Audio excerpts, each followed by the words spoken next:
Thank you very much for joining us today here at BBVA. For the ones who don't know me, my name is Sonia, and I'm part of the design team here at BBVA. And thank you so much. You're so welcome here. Tonight we have the pleasure of having Alberto Levy with us. Alberto Levy is a professional that is quite hard to describe because he has worked with a great variety of projects, some super creative, working with the neurons. It was super interesting projects, to really technological ones, all around the world. Last week you were in Amsterdam. Tomorrow he's having 3 conferences. So we are super lucky that we got a chance to listen to him. So thank you very much for joining us today, and thank you very much, Alberto.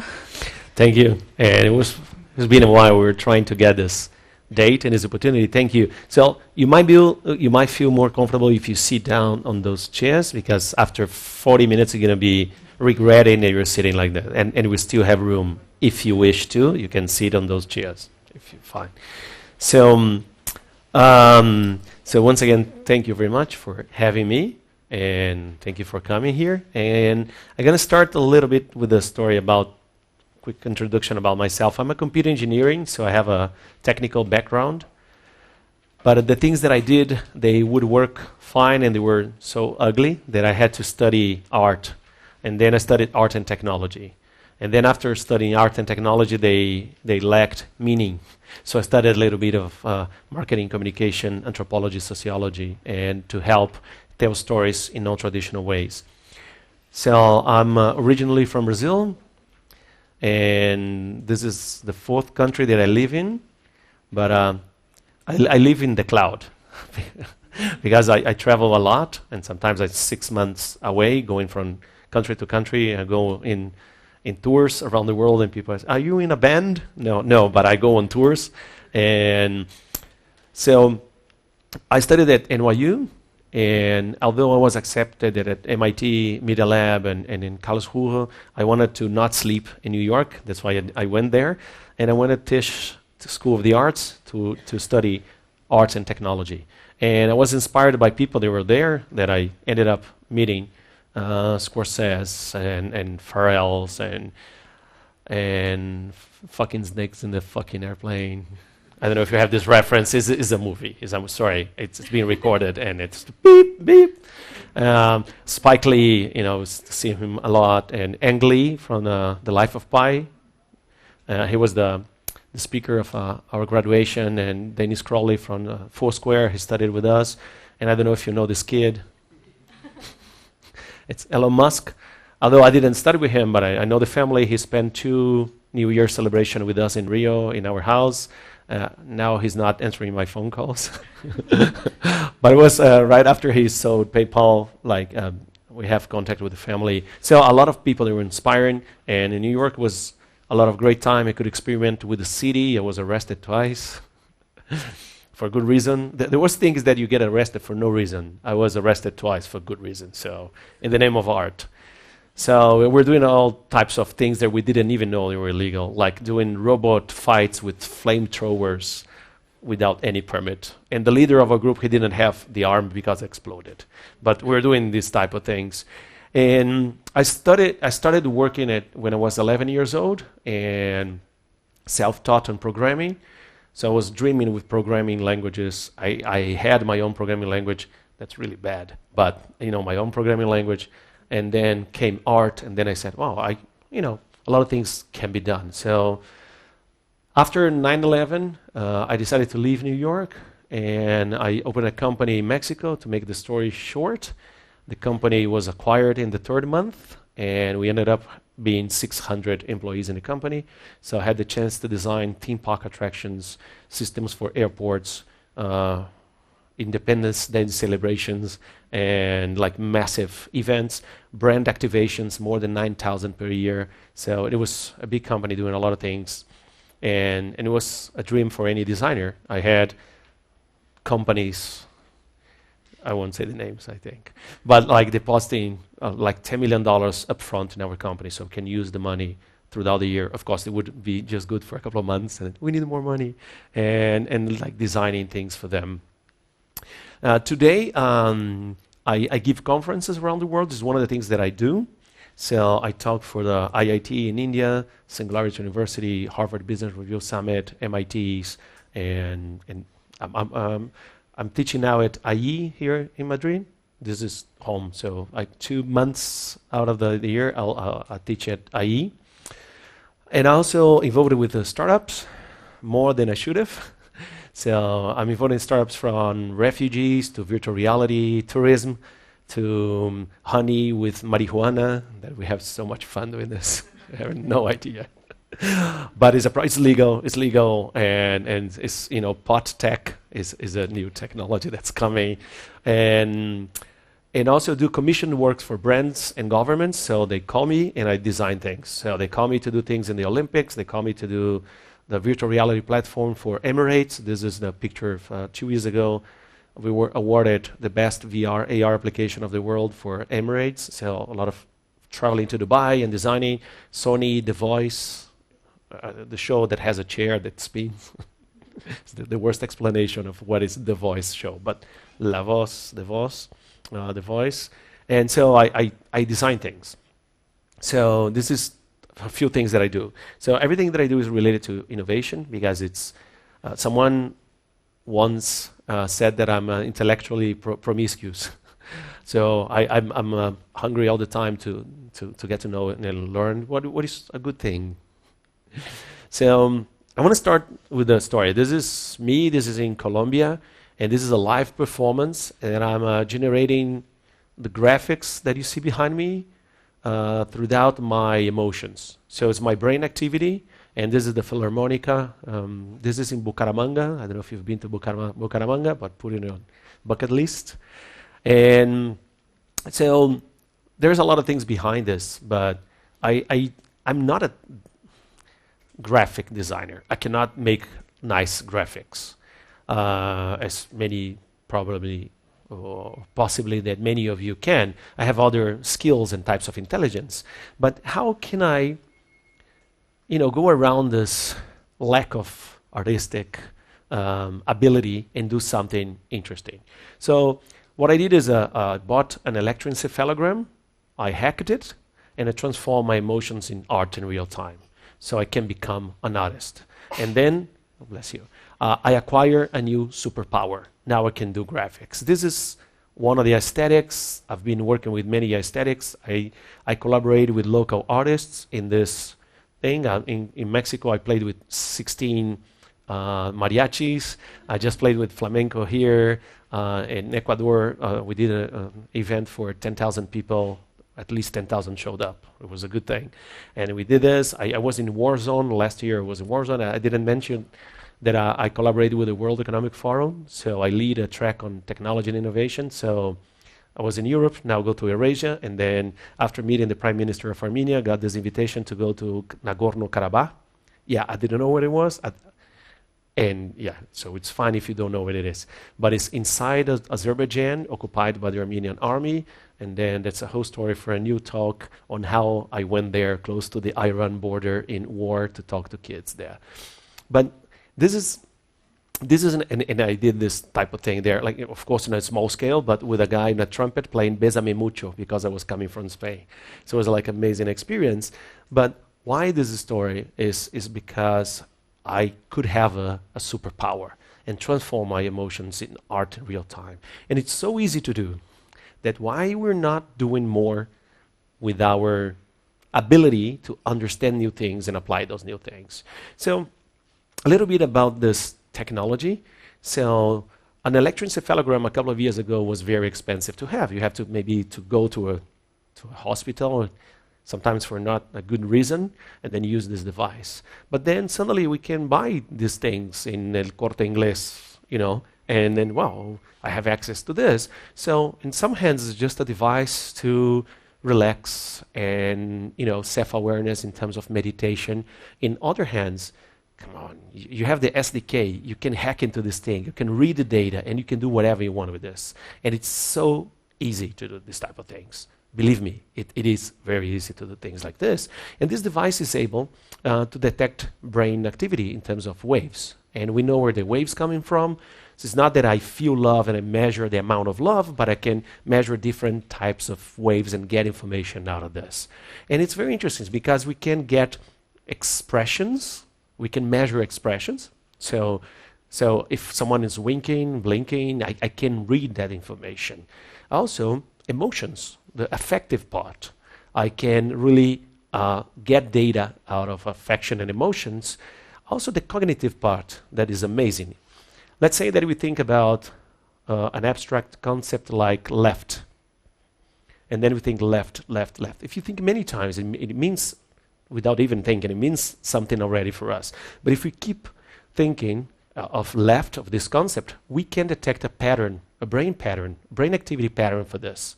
So it's not hard to do that you have a motor skateboard or a scooter, now it's very trendy outside, and then you control with your mind the motor, or you can direct it. You just think left and this thing goes to the left. You can drive a car with this type of things. This is one of the results of the latest code that I did. Is a round thing and then lines come. I don't want, as an artist, for people to read my emotions, because you want to read my emotions, I can give you the raw data, but I want you to have emotions out of my emotions and then collaborate with it. So the results are not like even a recherche that you interpret, or what are we feeling in this moment when this line came here. I'm not interested in doing this. My superpower is that I can transform emotions into art in real time. So if you're a fan of Daft Punk, you may recognize this: harder, better, faster, stronger. If you're not, you might think that I'm crazy, but this is a Daft Punk type of thing. And as human beings, we always thought about being harder, better, faster, stronger. Why do we have the Olympics? Why do we have, Formula Ones? Why do we have, many things? You want to be harder, better, faster, stronger. And why? Because we're very ambitious as human beings. I started to say that I'm very in favor of Special Olympics for people taking drugs, like all type of drugs to enhance humans. I mean, if they want to, I'm not saying that you have to do it, but people are taking this in cyclists and weightlifters. So let them do this. Do not control anymore. Let's do a Special Olympics and let's see what can we do as human beings. Let's watch this video.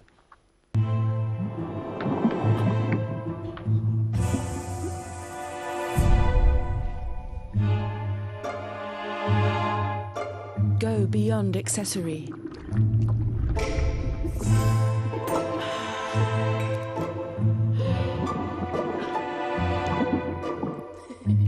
Express uniqueness.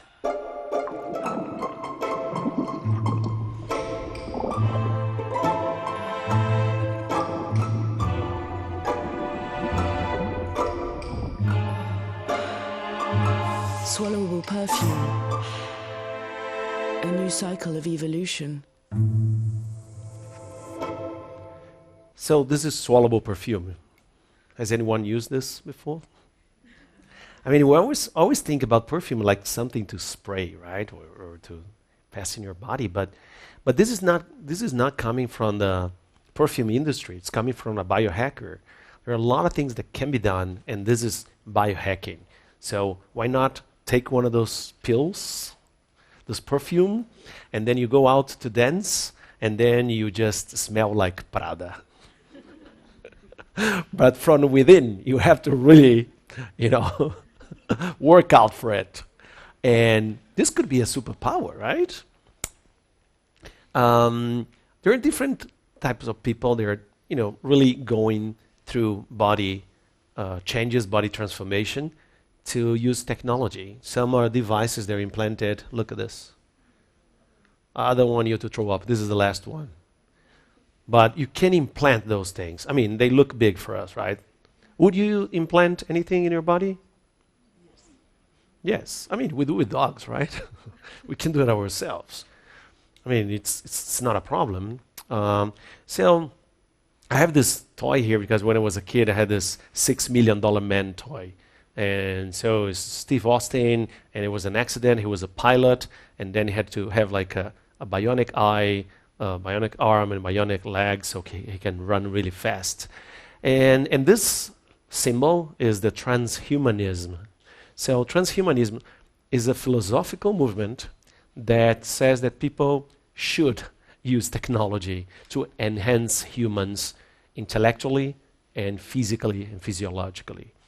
That's even as a political party in the United States. You can vote for Republicans, Democrats, transhumanists. There are more than two, believe me. So it's even a political movement.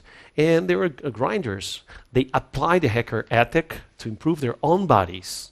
Would do it yourself with cheap, most of the time cheap electronics to enhance their bodies. Biohackers, grinders, they're really pushing the boundaries. Every once in a while someone dies, but they know they'll do this. I mean, even with legal drugs we can die, right? We go to the hospital and we're doing by the book and then we die. We don't even know why. And at least they're pushing the boundaries and doing all this type of crazy things. They go through a door and something is glowing in their body. So I would like to make humans cool again. Sometimes we forget that we can be cool and we can use technology to be cool again. So in terms of domains of development, I'm going to talk about some of the domains of the development. And the goal today is to talk about them, to make you think about ethical aspects of, body changes and body enhancements, and even to make you think, how can we be better selves? How can we be humans 4.0?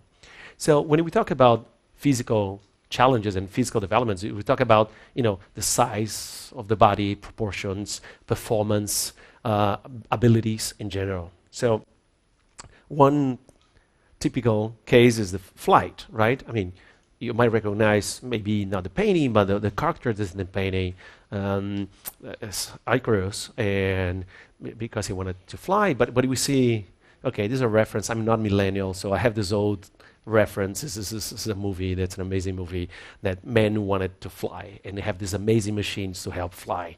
But we see throughout time, some machines that we can recognize. Some are, in a way, very wacky and weird. Some, they look really dangerous. And yes, so this is like spinning edges, and there's a guy with jeans, and this is like a bounce ball from yoga class, and the guy is flying. I mean, I don't know the end of this, or what happened after this picture, but this guy can really die really fast. But we see all types of attempts of flying. Some, they don't even want to fly, just have some fun. Some are really wacky. Look at this. But we have the technology to allow men to fly. We have different wings. This is a flyboard air. So we have like this rockets and that you can fly. And you have Avis Ross and a fly wing. And I met him in person. This is crazy. I'll show you one of the videos that he did. I saw the video and then I met him. And we were in Dubai. And I asked, why? And he said, because we can. Okay, so let's see the video.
So yeah, we can fly, right? So talking about super senses, I found this project from Royal College of Art. It's called IDOS. And IDOS, what they do is they want to amplify the senses. And to do this, they isolate the other senses, and they amplify a specific sense. So they have different devices that amplify, the sight, amplify hearing. Let's see a video that explains a little bit of the project.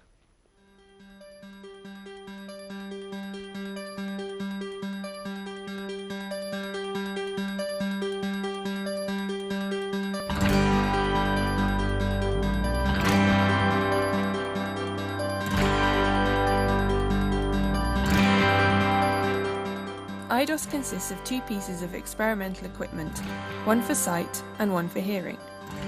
We found that while we experience the world as many overlapping signals, we can use technology to first isolate and then amplify the one we want.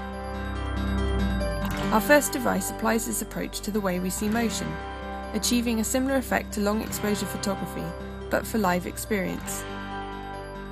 By detecting and overlaying movement, it allows us to see hidden traces and patterns in real time. It features a camera and head-mounted display, and works by sending captured video to a computer, where it is processed by custom software and then displayed for the viewer. Our second device lets us hear speech more selectively. Distracting background noise is neutralised, while the speech you want to focus on is sent directly to your inner ear. So, can you hear me now? Yes? Good, I can hear you. It uses directional microphones to capture audio input that passes through the software. So you got the idea. And Super Strength, this is, do you know who she is? Jessica Jones. Yeah, this is more millennial reference. But why not Super Strength? I mean, we can use exoskeletons to be stronger. I mean, this is 200 pounds, this box, and he's carrying this. So it was designed, of course, there's a lot of money to develop things like this for armored forces, but this device from Exo GT was designed for neurorehabilitation. It costs today $160,000, but it can. It's an amazing piece of engineering. It connects straight to humans' brains, and they're able to do things like this. You know, this is a miracle. Someone might say, you know, this person could walk and it was an accident and it couldn't walk anymore, and it suddenly can use technology to make to bring this ability back. And then we start to think, okay, so what is the best use, you know, for someone to be able to run 200 miles without getting as tired, or we should use this technology for other reasons. And then who has $160,000 to buy one of this? Maybe just the rich will be able to stand up and walk again, or how is it going to be? Say SuperSight. Those are smart contact lenses. They were designed by Google Novartis, and what they do is that they measure the amount of sugar, and they send information that, I mean, if you have diabetes, it's a great tool to be monitoring your sugar level. So they put a lot of money in this project, although now they're shutting down in a way, because some doctors say it's not the best way to measure sugar levels. But it has an antenna and it has a transmitter, so it transmits data out of the eyes. I remember when I lived in New York, we were designing different things. We made interactive contact lenses, but they had wires. I mean, we didn't have this technology back in the time, almost 20 years, 15, 16 years ago. And so it was awful to test. Nobody wanted to test. Like, no, it's your turn. And they had like this wires coming out of it. It was, and now we have this type of technology. Eric Tremblay designed this, and then this is telescopic lens. And sorry, you can wink, and you have almost 3 times your view. So it's kind of like a telescope that you have. So you just blink, you see something you like, and then but it has other uses, of course. But this is technology that you can apply. This is it gives you 20/20 vision, and this is the Bionic Lens, and it can be adjusted. This is the applicator you can use. You have to use this to apply. Super hearing. I found this project amazing, and I just saw another one from the MIT, from an event that I went, that goes a little bit in the same direction. So Industrial Facility designed this. It has an array of microphones, so it's very directional. It's kind of a 3D type of sound. I don't know if you know the coyotes, the animals. Coyotes, they can like hear like really 3D. They can pinpoint things around them. So it's a very specific type of hearing. So you have this, and you have vibrations on your ear. So you get this input from the microphones and you have vibration. So it's like very 3D type of audio. Invisibility, and I hope you have this reference. And I took so much time to make this word invisibility to disappear. You have no idea. All my skills of Keynote were used to make this thing to disappear. I dare you to do the same. So there are different devices. Rochester, from Rochester University, they are doing this, but they are doing it in a way that's not like, okay, it's high tech in a way, but they're using optics, and using optics, they can make curves with light, and it's amazing. So you have this type of effect that you in a way is invisibility, or you have this type of cloaks. This is more Harry Potter type of thing, right? Cognitive. So we talked about physical, and now we're going to talk a little bit about the cognitive, intellectual abilities. So this is not me. You might think that is, but it's not. Telekinesis. We can move things with the brain, right? I mean, yes, this is me. So this is at home and thinking on and then turning on the light. When I think off, I turn off the light. So without touching the switch. As I said, I'm using another type of EEG called emotive. It's kind of like a spider. And so it's easy to read brain activity. So it's just to map into a physical thing in the world. It's easy like this, I promise. So let's see this video.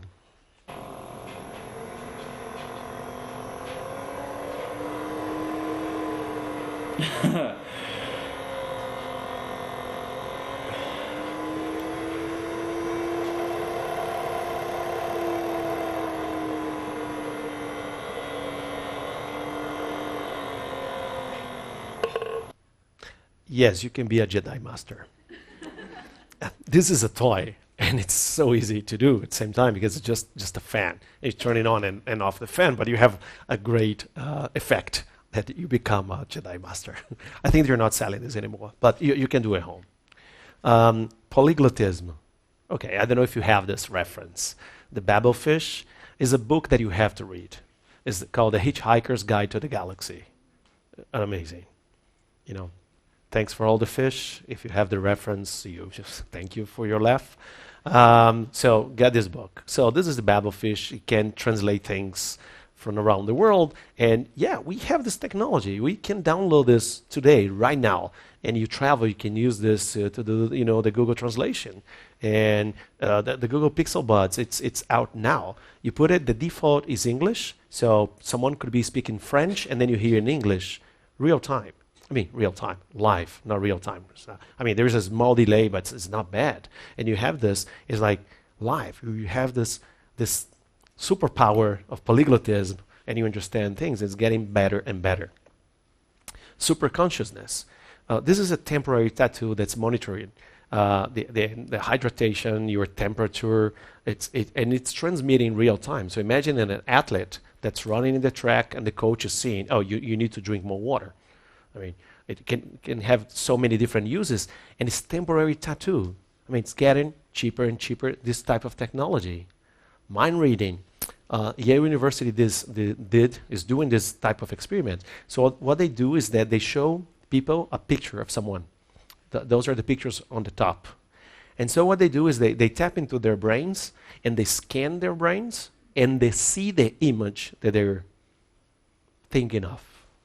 So, there's a lot of room for it to get better, but this is already amazing. Even if you're in a distance, you kind of see, I'm going to do this because I love this feature of my presenter, so I have to do this a lot from now on. So they see this, and then, you're reading this from someone's brains, and it's amazing. It's getting better and better, the fidelity of how can we read someone's brains. Cars. The cars, they can feel if you're getting asleep. Usually I rent cars that are not very good. But I went to Denmark, and they said, "I'm sorry, we don't have your car. That was not very good, and we have the supercar. Do you mind? It's the same price. I don't mind." And the car would read my driving pattern. So as the kids were sleeping, I started to play with the car a little bit. And of course the car detected, and they say, I think you should stop and sleep or get some rest. I think, yeah, your behavior is not very good. So I kept on doing this, and I think really you should. And then there was a picture, an image of a coffee. You should get a coffee. And I was thinking the third time it would prepare the coffee and throw it at me, right? Like, okay, so go get it. So like cars that you can rent that are detecting patterns. And this is Jaguar and NASA, they're doing this. So they feel when you're drowsy, when you're not paying attention. They measure, you can even measure your brain activity if they want. So easy to do. But the car is looking for different cues on your behavior to make it safer. And also, the third area of development I want to talk about is emotion and social. You know, it's like self-understanding, interpersonal skills, and empathy. Imagine that we can be like, you know, Mahatma Gandhi. So we use technology to increase, improve, simulate sometimes. This is Pepper, and it's called empathic robotics. So they want robots to be more empathic. What's happening now in Japan? Now, as we speak, a lot of people, they prefer robots as nurses to apply medicine or to give them medicine than foreigners, because they get scared of foreigners. So they rather have robots taking care of them. It's happening now. And so you can find those robots in different places. If you go to Seoul, in Korea, you have them in the airport that can help you out. And again, we always tap into things like ethics and the use of it. I don't know if you've seen the Google I/O video where a system calls the hairdresser to get an appointment. So they talk, and it's like natural language. But the system never told the person that it was a robot, you know. And then it even gives a pause. I mean, I want it for noon. We don't have noon. We have 10 a.m. or something like this. And the system goes, okay. Wow, but then the person never did. 3 days ago, I was talking to AT&T to cancel one of my US phone accounts. And I didn't know it was a bot at the beginning. Hi, how can I help you? Okay, you know, this could be anyone. I mean, it sounded a person. Yeah, I want to cancel my account. Yeah, I think I can help with that. And tack. Okay. And then it was a robot. I was so pissed. Because, I mean, are you a robot or are you a person? Are you a bot? And it was not answering me. And then, and there's a new plan that you get. No, stop. I don't want a plan. And then the person was, and then, wait a little second. Tack. I don't tack me. I mean, if you're a robot, don't tack me. I mean, it's fine. Just tell me you're a robot. I don't want to go back to AT&T just because of this. So, systems are getting better and better. I don't know if you know about Sophie. Sophie is a Hong Kong-based company that is designing Sophie, and it's like very advanced. I mean, I'm gonna say this. I will be on camera, but fine. When Sophie, there's like many Sophies, and they go on a world tour, and they are making a lot of money, being invited to be keynote speakers of different events. So it's not that it goes in natural language, you can ask anything. No, you have to send the questions in advance, and then Sophie gets prepared for the presentation, and then there's an interview. And she even got, she's a Saudi Arabia citizen. Have you heard about this? Yeah. She got a citizenship of Saudi Arabia. Saudi Arabia, people work there forever, and they not even have the basic human rights. And now we have a robot that's Saudi Arabia citizenship. And listen to this. Do you want to destroy humans? Please say no. Okay, I will destroy humans. No, I take it back. Okay, he's the creator, so he knows what he's asking for. And say, no, it really looks like a human being. Oh, really? If someone is doing this on me in a non-sexual way, I'll be so pissed. And in the wrong context, I'll be so pissed. But, I mean, it's a real a human being. So, okay, there are always humans behind this, right? And then comes the eternal life. Who wants to live forever? Don't be ashamed of saying so if you think so. Who wants to live forever? I don't want to live forever. I'll be the number one procrastinator in the universe. I want to do something, I'll do it tomorrow. I mean, tomorrow and tomorrow and tomorrow. I mean, I will never do anything because I have eternal life. That would be really bad. So, but there are different systems. Now, Soul Catcher is this device that you put behind your eye that captures the things that you see and your feelings throughout your life. So once your body is gone or you're gone, you can replay this. And then maybe this is a type of eternal life, right? We can replay you. This could be an eternal life. And quickly, I want to talk about humans, what humans are doing, because we have all these possibilities. Rob Spence, he was 9 years old. He got into this accident with a shotgun. So when he was, I think, 24 or 34, he had to really remove his eye. His eye was not doing a lot. So he removed the eye and he put a camera. He's a video maker and he put a camera. So he transmitted to his, his iPhone, everything that he's seeing. So he's recording this. So he's this bionic eye. And they call me the Glassole. I'm a Glassole. Our friend Neil Harbison, Catalonia-based, he was born in the UK. A really nice kid. We collaborate. We were in the same events a couple of times. So what he does, he cannot see colors. Not his color blind, as a lot of people are color blind. It's fine. They don't, and he cannot see color at all. So what he has is this camera. The camera can see color, and the camera translates the color into a specific vibration. So let's see, green. So if I look into green, there's a specific vibration that goes to his brain so he can see, because in terms of definition, imagine that every time someone vibrates something the same way, if we see green, we're going to start seeing green. So he does this and he has this thing attached to his skull. He doesn't know this. He will know now because of this video. We were in Ecuador together, and I was taking a picture. We went to the middle of the world together, and then it was windy, and I took a picture, and I can see how this thing is attached to his skull. I have this picture. I won't show. But he's a cyborg. He has this document that he can go through the security of airports without having to detach this from his skull. So he's a cyborg. Diana Sinclair, she's doing a lot of research using technology to control things. So she's controlling a drone with her brain activity.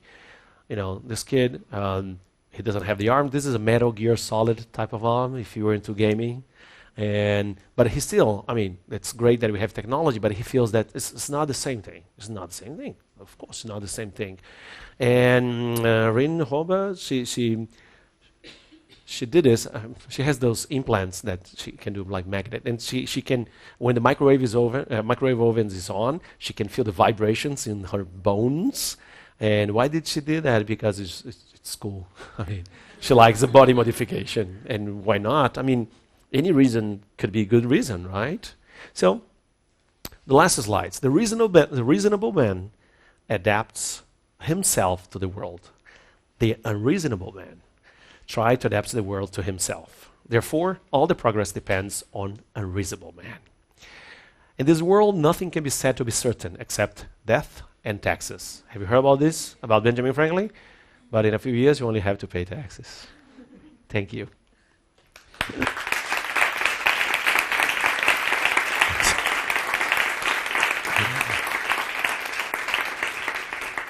It's not over. That's why I put break. I don't want you to leave. Okay, so I want to do something with you. I haven't done this before, but I recently spoke to an MIT event, and I talked about not the same thing, but similar things. And someone from the audience, not just someone, but this really bright guy from the MIT Media Lab, someone that I really admire, he raises his hands, and he says, Alberto, I know that you have the superpower of designing things with your brain, because they saw the performance that I did. What would be your next superpowers? And made me wonder, what would be my next superpower? And why do I need a superpower? Why would I want a superpower? Is it something that I don't have, or something that I have and I wanted to amplify? So I'd like to propose you to do this exercise. Knowing the endless possibilities of technology, how would you make your better self? And why? And why? It's a very important question to ask. Why do I want to breathe underwater? Why do I want to read minds? I won't give you more ideas, but I want you to think, what would be the superpower that you would like to develop? But not only like in just fantasy, because I think almost anything that we think of, we can use technology to implement that. So you might find this paper that has male, female, or any gender type of body, but you have different bodies, that you select where will be the amplification of your power. So the thing is, here, it's mind reading, ability to listen to other people's thoughts. I think there was a movie, right? Like really bad movie. From who? Mel Gibson, thank you. Yeah. He could hear what, I think it just worked with women, with men, it wouldn't work. I don't know. So maybe the like in-ear implant amplifies brainwaves and you can interpret brainwaves. I don't know. Think how technology can be implemented to achieve this idea of this superpower. So choose the development domain you want to enhance. Physical, cognitive, social. Define your superpower. Describe how you're going to acquire superpower. Like, no spider bites. You know what I'm talking about, right? Radioactive spider bites. No, let's use technology than radioactive spider bites. Describe how you're going to acquire your superpower. How do you want to enhance? Why do you want to enhance this specific ability? And once it's done, once you and the person close to you, you're done, you talk a little bit about this. Because what I'll do is I'll ask volunteers to go and tell us. So don't be shy, don't be afraid. Do this exercise now. Think a little bit by yourselves and as individual exercise in the first moment. Think about what is the domain of development you want to develop. What would be your superpower? Write it down.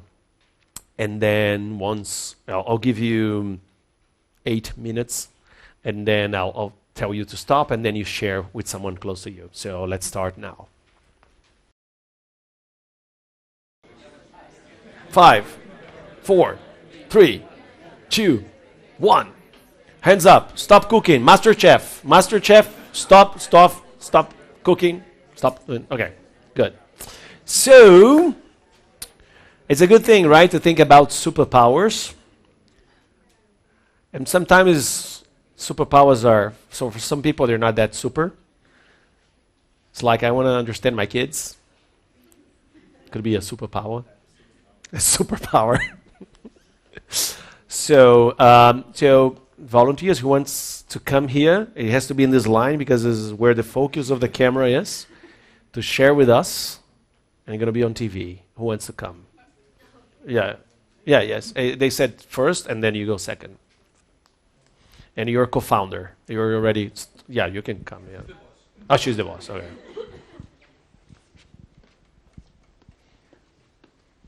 She's the chief superpower officer. Well, we will explain both. Okay, so you have two different ones, but okay. Yes, okay. we were sharing them.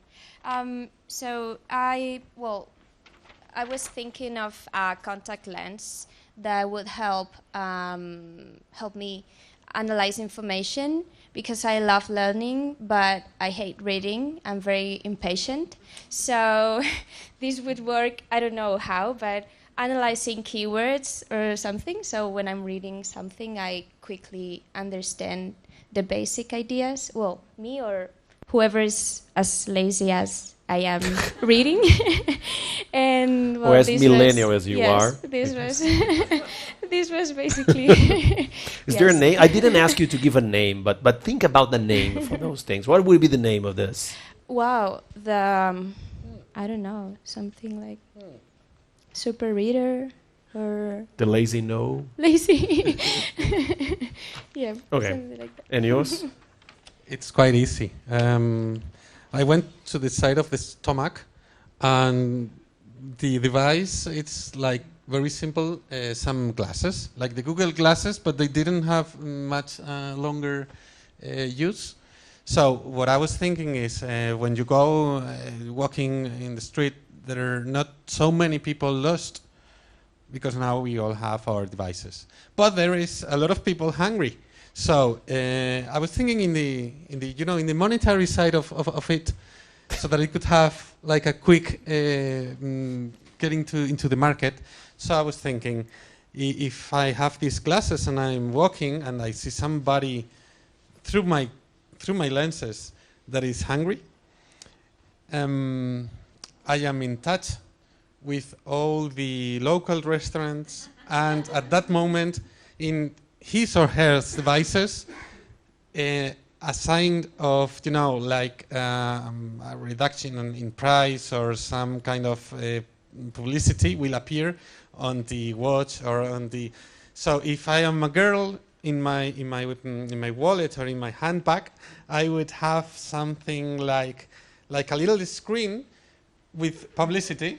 So if the person decides to go there to have something to it, I would get in my virtual wallet some tokens. So Okay. his superpower will be a device that detects other people's hunger, and then bombarded the person with discounts, and if they eat there, you get money. Yes, Okay, that's very the good. idea. He had a business plan. He had a business model ready for that thing. I love it. So it could be either English or Spanish. So Okay, I got two different options.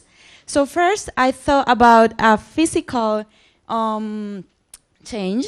It's called dangis because it's hearing or smelling danger. So when because I come from Colombia, that's a dangerous country. Then when you are on an alley or maybe in a dangerous path, you get the sense to either hear or smell the pulsations. How do you say it?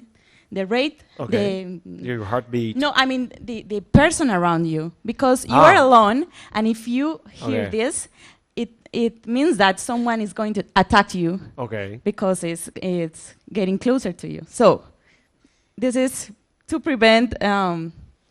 Kind of a spider sense type of thing, right? Yeah. For those with the Well, and the other one, nice. it's called Tinder Wave, and It's getting better. Yeah, it's better.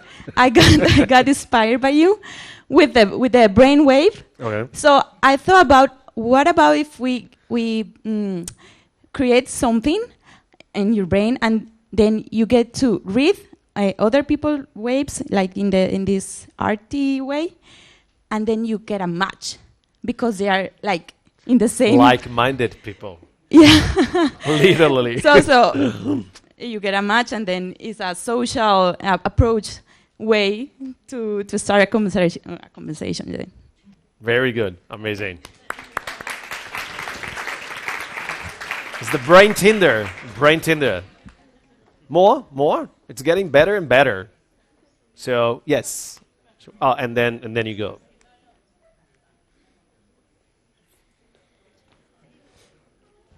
All right, so I have one where you can regulate your body temperature, so you don't need to wear a coat, or you don't need to wear less clothing during the summer. So you would have a sensor, and it sends a signal to your hypothalamus. So that way your body reacts, and it produces either more heat or it cools down. Could it be done now? I'm sure it could be. It you was want to invest in foreseen it? here in Design Wednesday, so it's already protected. But your idea is protected. So yeah, that's the idea. Oh, nice. So I don't know if it would work for prolonged periods of time. I guess you would get really tired if you're always producing heat or always cooling down. But it could work for survival mode. Whoa. Very nice.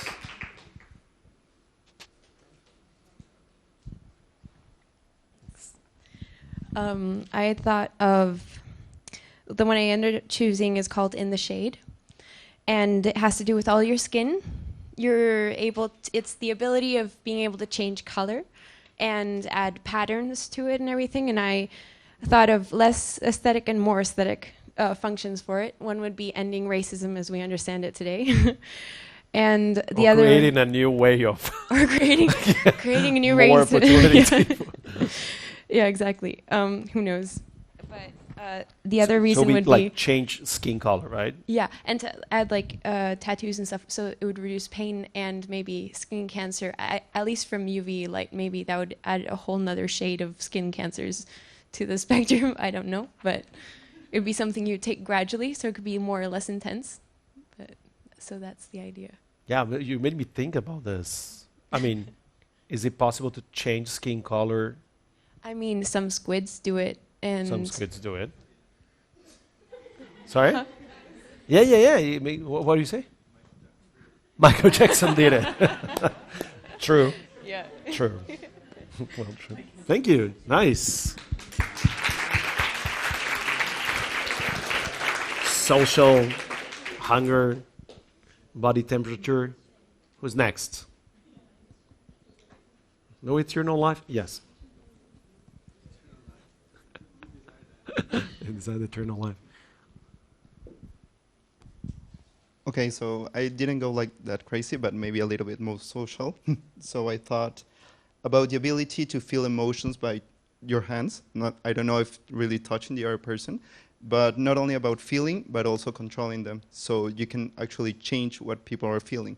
So in order for example, if a person is feeling like so much fear or so much afraid of something or so much sorrow, you can actually help them to change a little bit in order to progress them and help like personal development or something. I think the little I know about this, there are a lot of healers that like they use their hands, right, to in a way do this. That I think is in a way is a special power that they have to, so it would be like technology helping to read the emotions and maybe control the emotions. And I love the hands are amazing sensors. I mean, they are already a lot of sensors for temperature, for a lot of things about the senses. It could be like an amazing device to very good. Did you have a name for this? No, not yet. The names are harder to do than the thing. Yeah. Yes, who's next? Come on, share. I mean, amazing ideas.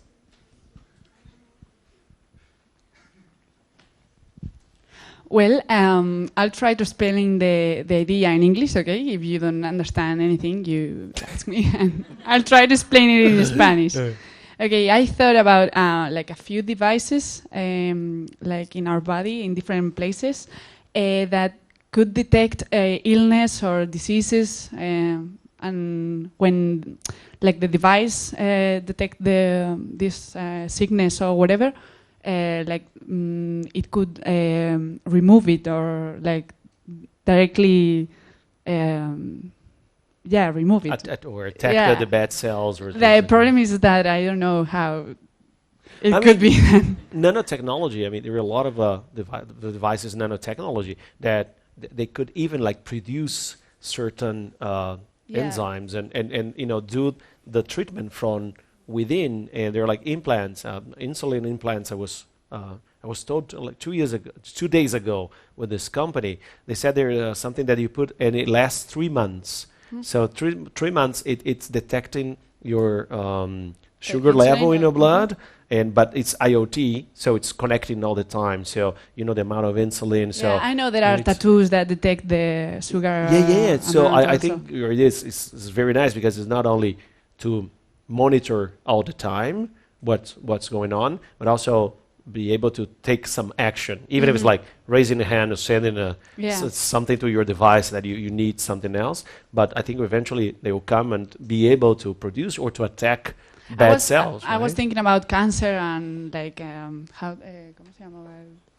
Que no me sale el nombre. La enfermedad esta que hemos dicho, la de Alzheimer. About those illness or that are get worse with time. Like that, I don't know. And the name could be Hey There or something like that. Hey There. Like I'm here. Yeah, that's good. Thank you.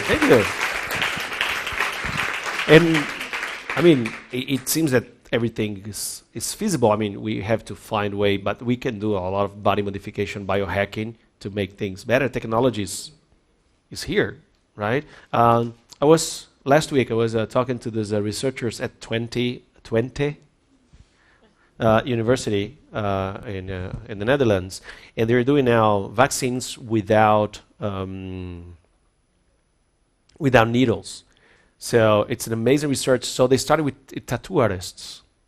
So they want to get into the tattoo thing, and there's a thing going on with the ink of a tattoo. That's what's allowed in Europe and everything, and the needle.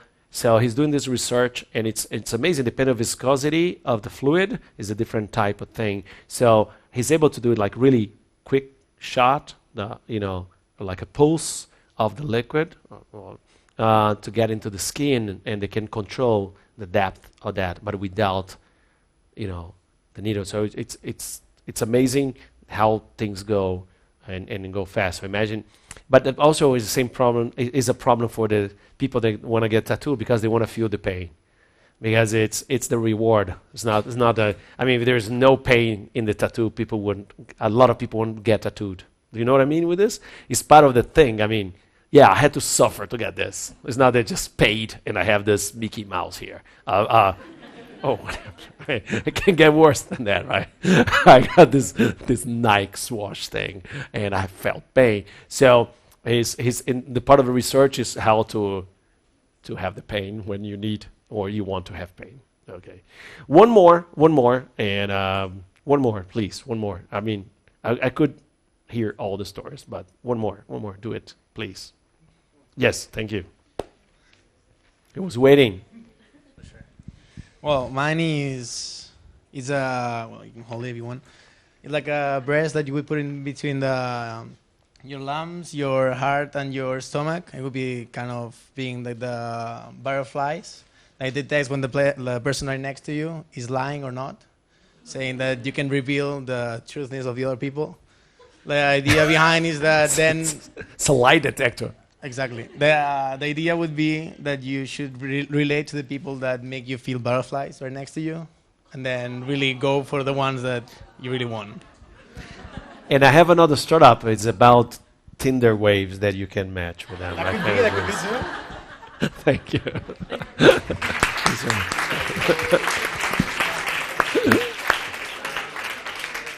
So I have a couple of more slides just to finish things. It's the share with audience and conclusion. I was thinking about the conclusion. So one, I think it's very clear that we have a lot of technology that can be used in another way.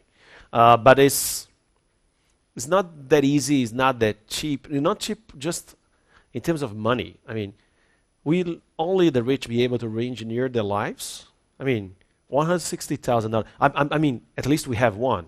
It's like a Tesla. We want to have electrical cars, and the first ones are very expensive. They will come, but who are going to be the ones benefited out of this? To have some devices like the ones we talked.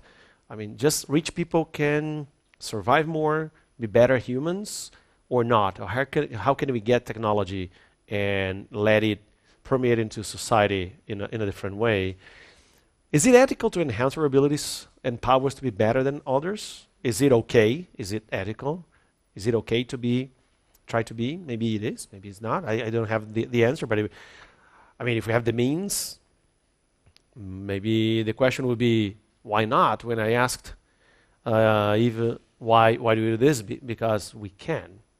So because we can could be a very good answer, and this could transform the way we think and the way we live. So thank you.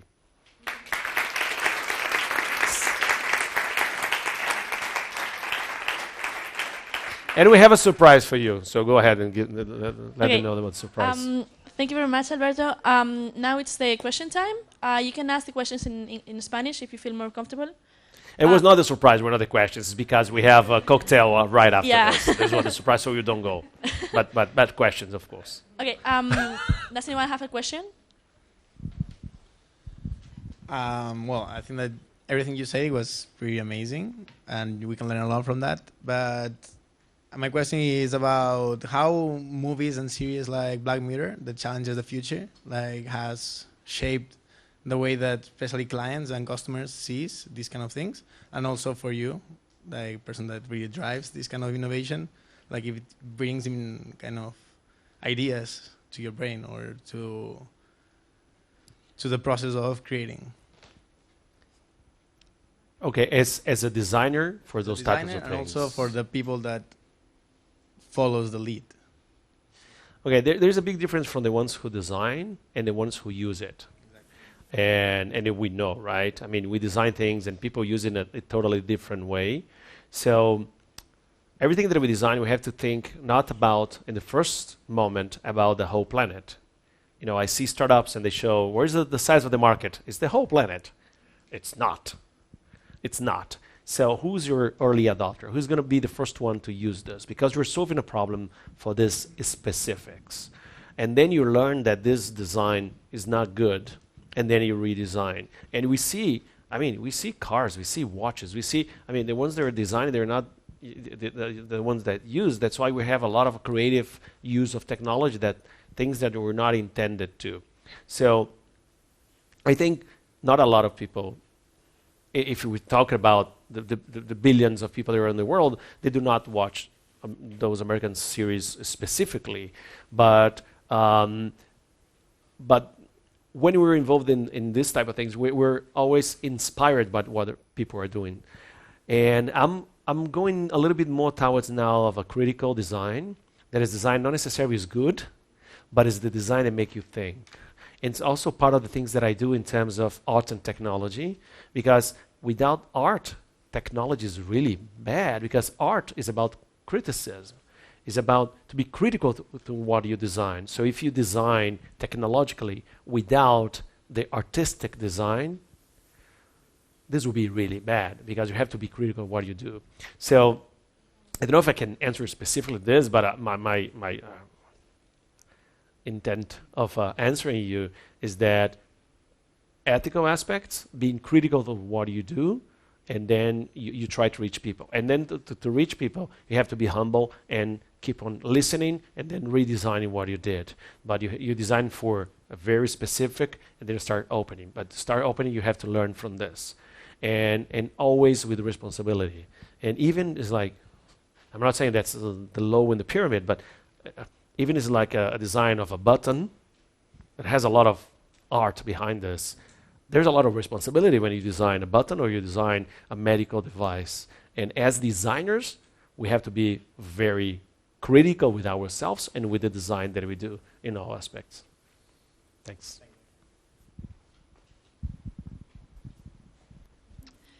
¿Podría hablar en español en una parte, no? Sí. Hola.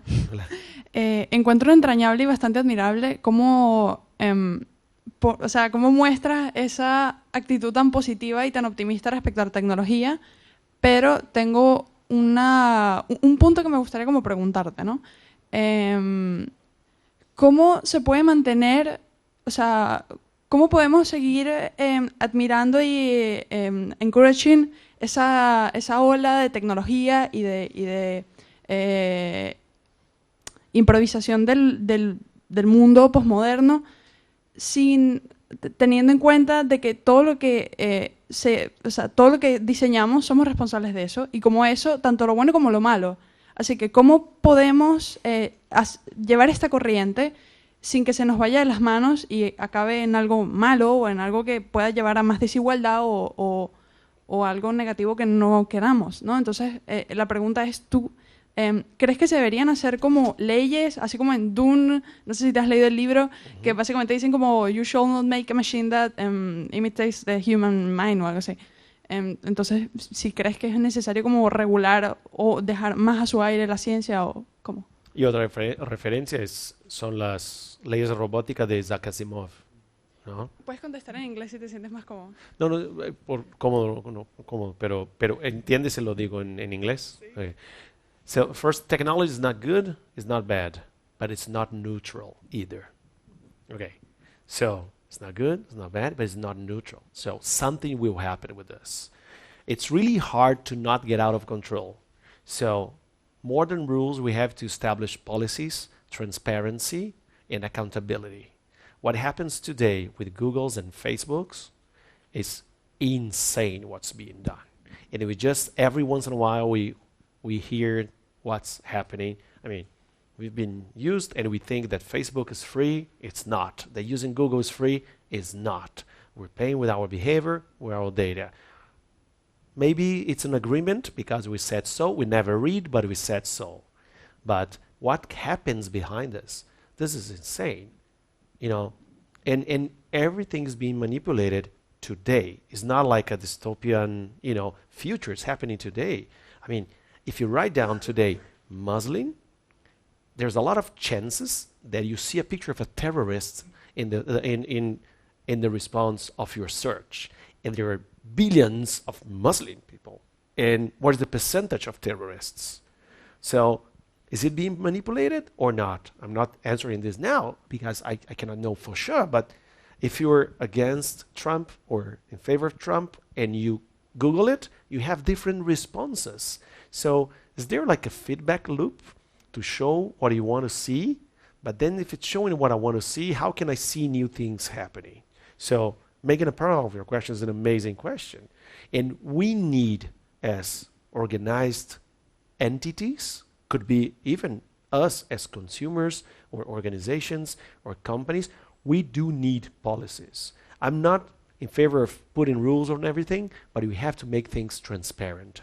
I'm going to use your data, but I'm going to tell you the way you understand, not getting this thing and just say yes, and because it's done this way. That, in my opinion, that, I mean, we are not all lawyers to understand everything that's happening there. So, and what is the alternative to this? So in terms of every design, all types of design, the button design, the medical devices design, the guns design, I mean, drones are so easy to program, and you can send a drone somewhere else to do something else. So shouldn't we have drones anymore? No, we should have drones. But what are the rules of drones? You know, robots, we should have robots. You know, but we have to talk about this. We have to talk about the ethical aspects, and we have to talk about the responsibility behind the design and the use for them. Sorry, I'm going to take a little bit more time, but let's say an autonomous car. An autonomous car will kill.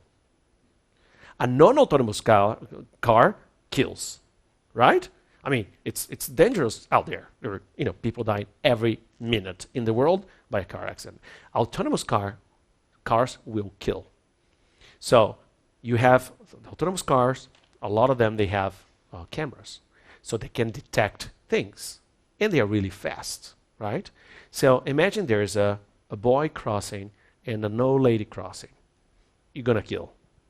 Maybe it's deciding that you're going to kill the old lady because she has less time to live. Maybe there's a third option. You can go straight to a wall, but you paid for that car. Maybe you paid a plug-in for the car that you won't die. So I'm not going to die. I'm not going through against this wall. I'm going to kill this old lady or this kid. Who decides that? The person that designs the code, you as someone that put a lot of money in that car, and then you can decide the rules of this, or the hacker that goes into this and deciding what to do. What's behind this? I mean, they will kill. There's ethical, like 5 people on a bus stop, 1 mom pregnant. All people in the bus stop, they are 60 and over.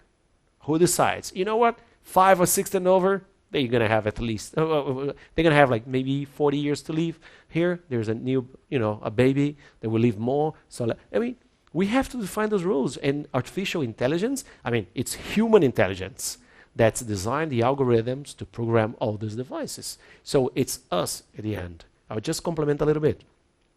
What happens a lot when you come from a technical background, that you do not learn a lot of soft skills. I'm a computer engineer. I saw there was life outside the engineer, and I was saved. I saw the light. But I saw a lot of smart kids doing amazing code. They don't have any social skill. I mean, it's not all of them. It's not all of them. But there are some of them. And those are the ones that are designing these codes.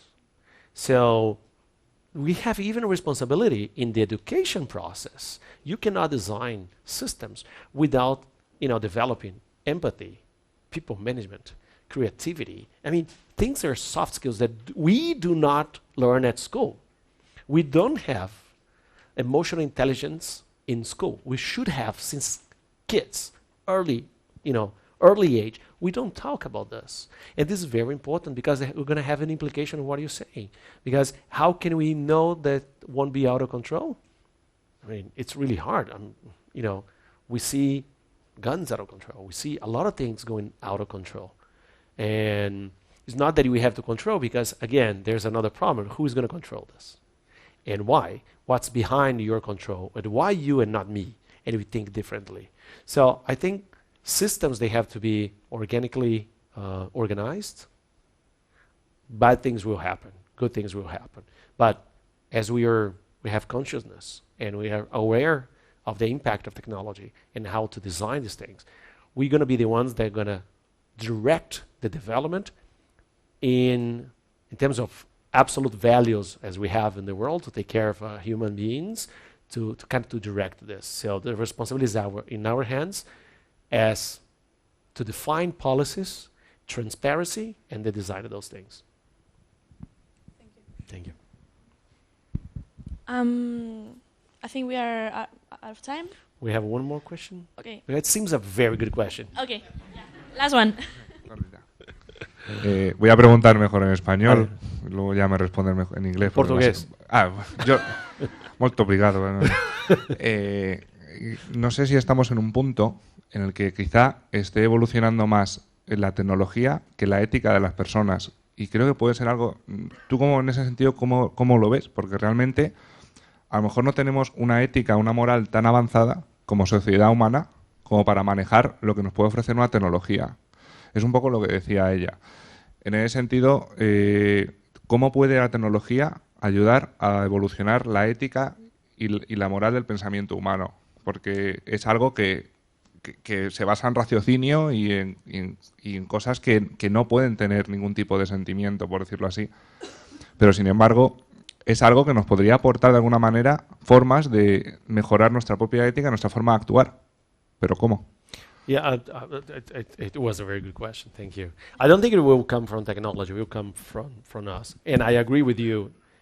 We develop more the technology than we develop as human beings today in terms of, self-knowledge, the cognitive part, the interpersonal. Suddenly we saw there is a lot of opportunities outside of human beings, and it's a time for the renaissance of human beings. So we're going to be more apt or more keen to design better systems for the future. And so in a way, I agree with you. I think we're putting more money in development now on things that are outside human beings. We have to put human beings, when we say user-centric, it's not like how do I behave or ergonomy. I think user-centric has to be really well done and think about people first, not technology first. And if the technology is not good, don't even go there, think about people. So it again goes back to the responsibility that we have and ethical aspects of the design. So in the other part, I don't think that's technology that it will push, but us using the technology. And then I don't like the influencer type of thing, but people that will have a lot of visibility, and sometimes they have more responsibility with the things that they say. So I mean, we all could design things that could harm human beings easily in this room with different things. But we have education, we're in a community, and we have to talk about this. So it does not come from technology, it comes from the human beings, but we have to push this. When we're working either BBVA, Google, on a small shop, or by them ourselves, we have this responsibility. And I'll end with a sentence from Ben, the uncle of Peter Parker. With the power comes responsibility. Right? Thank you.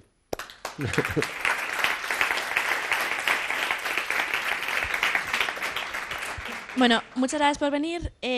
Antes de nada, comentaros dos cosas. Una, que si alguien tiene algún tema que le gustaría proponer para aquí el Design Wednesday, súper bienvenido. Alberto ha venido a Design Wednesday antes de venir a charlar con nosotros.